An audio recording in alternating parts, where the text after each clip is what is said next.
This is an M-rated game, so viewer discretion is advised. Emio, the Smiley Man, Famicom Detective Club. This is the third game in the Famicom Detective Club series, and I have never played the other ones. In fact, I knew barely anything about them. Honestly, when I hear the words Famicom Detectives Club, I came into this game thinking it was about a group of kids in high school who have a club and they play Famicom games, and they also solve murders. Actually, that kind of sounds like a Hallmark mystery series. Imagine my surprise when the backdrop is just you being a private detective and helping the police solve murders. Now, the story is about a kid who's been found murdered with a bag on their head, which has a smiley face on it. The police ask for your help to solve it for some reason that is never clear. They don't actually share any information, and I never really understood why they brought them in. If you're not going to give us any information, why are we here? Do they have like competition sometimes? Like, all right, let's figure out if the PI can beat it first or if we can beat it first. Now, you will slowly piece together a few clues and solve the mystery of the Smiling Man. I'm trying to be vague here because I don't want to spoil anything, as murder mysteries are always best to go in them with as little knowledge as possible to get maximum enjoyment. Now, the story itself was interesting, and it had a good ending, but I think getting there is going to test your patience. The story is told very slowly, and at times scenes go on too long. Now, I was not planning on showing any footage past chapter 4, but there was a scene that I need to talk about here. We're in a car going somewhere, but it drags on for so long. Like I mentioned, I wasn't going to record this, but it just kept going and I was losing my mind. It just has you talking to another character, and it's just one of the many examples of this game needing an editor. I think this car ride lasted about 20 minutes, and you feel the time passing. Even the later chapters have sections that just drag on for no reason.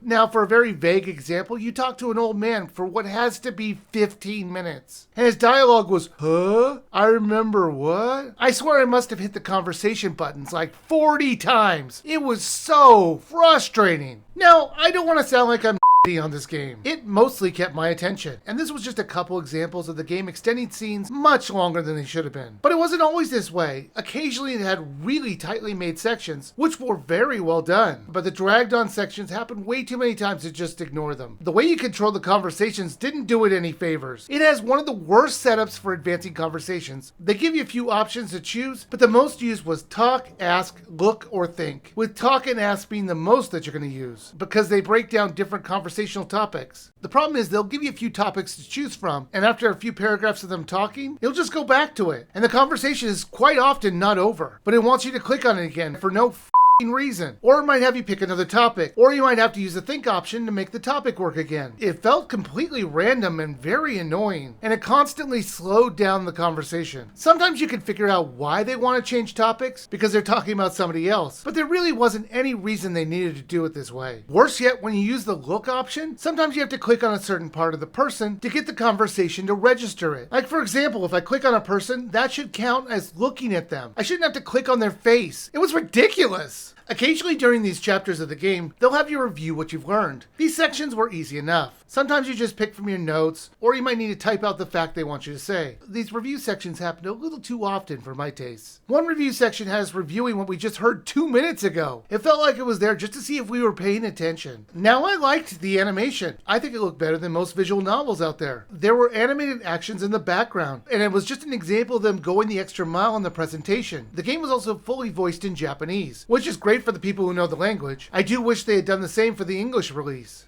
After you beat the game, there's a 30-minute anime for you to watch, which explains motivations and answers a lot of questions, which was just another extra step they didn't have to do by having this well-animated video for us to watch. So I applaud them for that. Emio, the Smiling Man, Famicom Detective Club was a mixed bag. It had some of the best animations that I've seen in a visual novel for a while now. However, it's bogged down by one of the worst conversation systems ever. I'm actually going to say this should be a sale or a skip, because different people will get different things out of this. If you played the series before, and I'm sure you're used to this gameplay style, you're going to like it, but wait for it to go on a deep sale. However, if you're on the fence, I would say just skip it. There's just so many better visual novels on the Switch.